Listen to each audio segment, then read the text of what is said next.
Yo, kumusta mga idolo? Dito tayo ulit ngayon sa may Diwata Paris Overload para magbigay ulit ng Joyride Water at t-shirt ng Diwata Paris Overload. Ayan, so abangan nyo, kausapin natin mamaya si Diwata.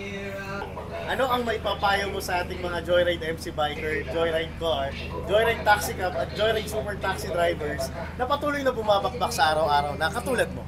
Ayan, ang may papayo ko lang sa inyo, syempre kailangan importante talaga ang kalusugan bago tayo magbiyahe. So huwag munang pabayaan ang sarili. Kailangan kung may problema kayo, iwan nyo na muna sa bahay nyo. Tama. At huwag kayong sumuko kasi lahat tayo, nagtatrabaho man, nagnegosyo, joyride ka man, or lahat na nagkaklase ang trabaho sa pagdadrive. Minsan may dumating talaga sa point na medyo matumal minsan.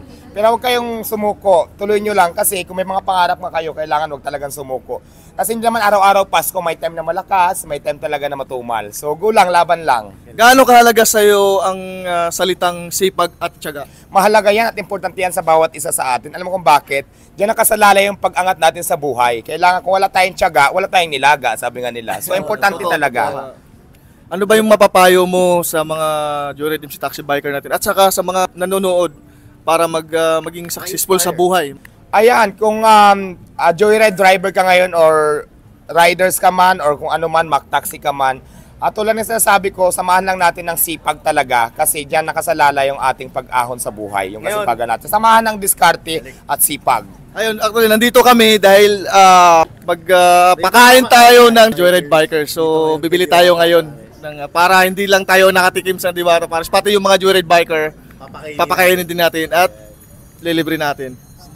Ayan, so ayan, parang feeling ko, parang magmukhang maganda na yung ano, tika lang, kasi kailangan talaga masuot to lang. Kasi minsan, ang dami na rin kasi nagbigay ng mga damit, parang isang suotan lang, kaya maayos talaga. Kailangan ito yung formal.